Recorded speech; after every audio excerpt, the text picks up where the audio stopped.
Australia, other than Usman Khawaja and Alex Carey, were a bit wasteful. It looked out on the field that he wasn't the happiest with being ruled out. I've 24 hours ago, a lot of people were saying and writing that his career was over, that we wouldn't see him out in the middle again, and less than a day later he is there for Australia. Jake Weatherald as well, he's shown plenty so far in his Test career, but he's also shown that he's not all the way there yet. I'm not saying pressure's rising on Cam, but it's you know, I think a lot of people are waiting and hoping for him to show that potential that has seen him in this Australian team for so long too. Day one of the third Ashes Test, it was a typically wild ride. Steve Smith ruled out with a bout of vertigo. Usman Khawaja, 24 hours after his career was over, he was back in the middle and making runs, and of course Alex Carey scoring a century in front of his home crowd. Sam Jordan from 9 News, joined by Dan Brady for The Age. Dan, when you say those things out loud, plus the fact that England showed the fight, the dog that Ben Stokes was calling on his players to show, it was a great day of Test cricket. It really was. It was kind of a day for the purists. About 300 runs, 8 wickets. Damien Hoff, the curator, said before the game he wanted to see about 300 wickets, 10 wickets. 300 runs and 10 wickets each day, and he got more or less that. It was a really great occasion. Biggest ever crowd to see a Test match day at Adelaide Oval. Bigger than Bodyline, bigger than the Pink Ball Test here in 2017.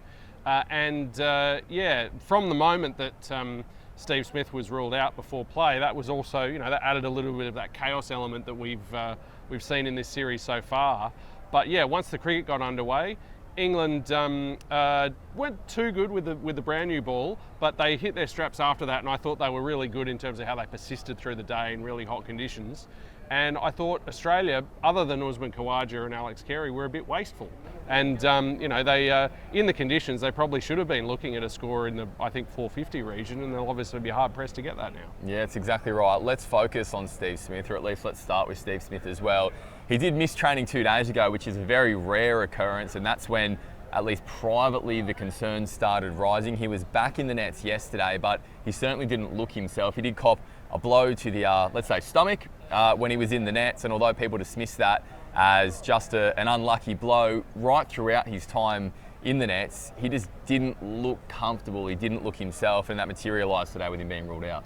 Yeah, absolutely. And it looked out on the field that he wasn't the happiest with being ruled out. I've seen that before with other players getting ruled out through similar issues, if it's concussion or otherwise. But yeah, he clearly was not 100%, hadn't been for a couple of days. Had a bat yesterday, didn't look comfortable. Had a bat this morning, didn't look comfortable. So it's a sad turn of events for him. Obviously, when Australia keeps saying we have a squad here, they really need to pick the players in the squad who are presenting 100% fit, and that's what they did with picking Usman Khawaja. There's no drama like sport, is there? What an extraordinary turn of events. 24 hours ago, a lot of people were saying and writing that his career was over, that we wouldn't see him out in the middle again, and less than a day later he is there for Australia and coming in exactly like Pat Cummins predicted as well, that Usman has the ability to open, he has the ability to come into the middle order where he has scored plenty of runs, and that he is flexible and adaptable as well. And Usman showed that today. It was, you would have to say, a crucial, if not career-defining knock, at least for the rest of his career as well for Usman, because if he came out to the middle and he didn't score runs, I think the knives certainly would have been out. He did the opposite. He was the rock, he was the anchor that Australia desperately needed at that point. Yeah, well, you saw Test match craft from a Test match batsman, essentially. Like the fact that he was able to build something. He wasn't scoring slowly, but he wasn't scoring overly quickly either. And to just be able to put Australia in a position where the loss of the openers from in the first few overs, and he still came in before the 10th over, so he was effectively an opener or a number 3 really anyway. Yeah. And it was a very good innings. He obviously got away with one from Harry Brook when he was on 5, nicked into the slip cordon. But we've come to expect that England are going to drop catches in this series, so it's almost par for the course in that sense. But if you look at the way that he played, the way that he was able to rotate strike, score runs in his areas, pull shots, sweep shots, play the situation. There's a bit of a contrast there with some of the other batters in the top 6. It was a big opportunity today for Travis Head and Jake Weatherald, but let's say Travis Head, there's been a lot of talk about his move up to the top of the order. He had a real opportunity to make that his own today, batting at a ground that he's had success at like no other. Unfortunately wasn't able to go on with it too. It looked like Australia, it was all coming together for them in the best possible way to start with. None for 30, and that run rate's certainly quite aggressive, but Trav unable to go on with it. Yeah, well, he's had 3 years in a row making 100 at Adelaide Oval in a test match, so I suppose the run had to come to an end sometime. And the interesting thing about the early play, and a little bit all throughout the day, the wicket is just that little bit slower than you got in Perth and Brisbane. So the ball was kind of grabbing in the turf a little bit more. Trav was a little bit early through the shot to allow Zach Crawley the chance to take a brilliant catch.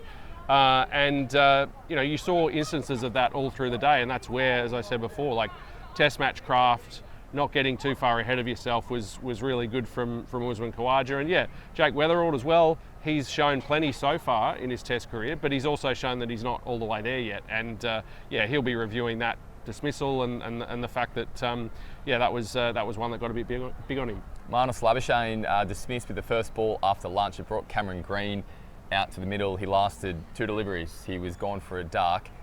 It's another moment for Cam that no doubt he will be hoping, he would be desperately hoping he could have that opportunity again. And I'm not saying pressure's rising on Cam, but I think a lot of people are waiting and hoping for him to show that potential that has seen him in this Australian team for so long too.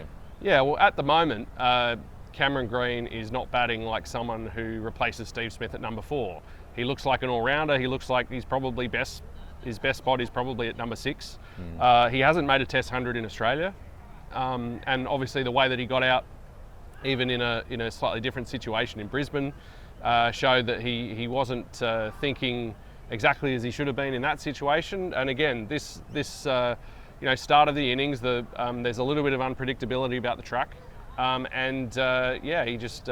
he played a bad shot. So it was a bit of a sobering moment for him, and obviously off the back of that huge price tag in the IPL mini auction. Right.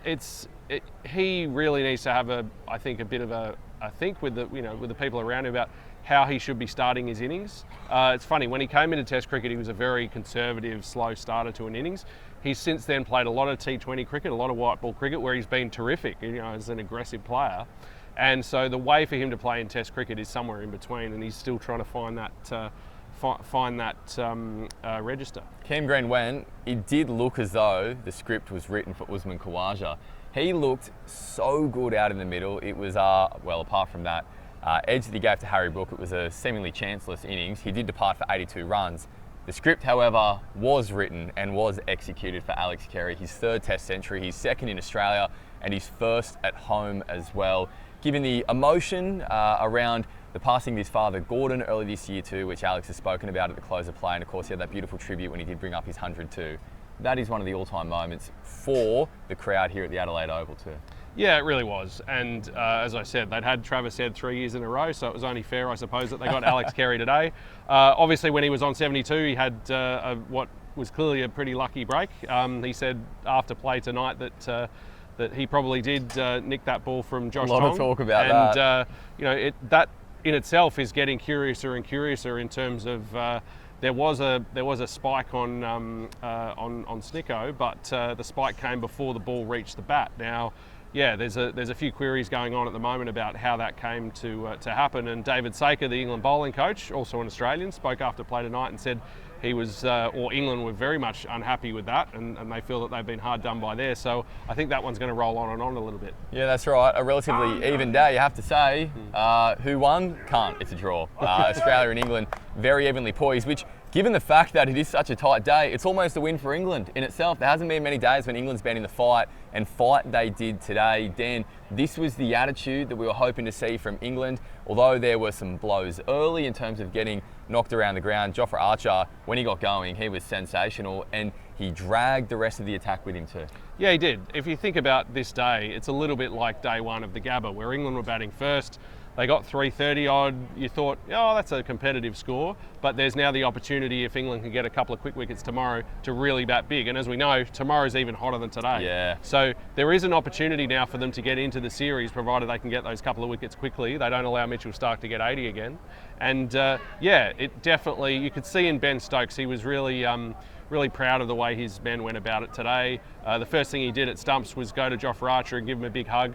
And I think, as you say, the dog the fighting attitude that he wanted from England was in evidence today in difficult conditions. Well, as I've spoken about so many times before, one day is simply not enough in Australia. If you want to try and beat Australia in a test match, you have to go the distance, and that is the question tomorrow when the temperature will hit 40 degrees. I certainly don't think I'll be wearing this jacket when we are back here tomorrow, but we'll have to wait and see when we do return to review day 2 of this third Ashes test.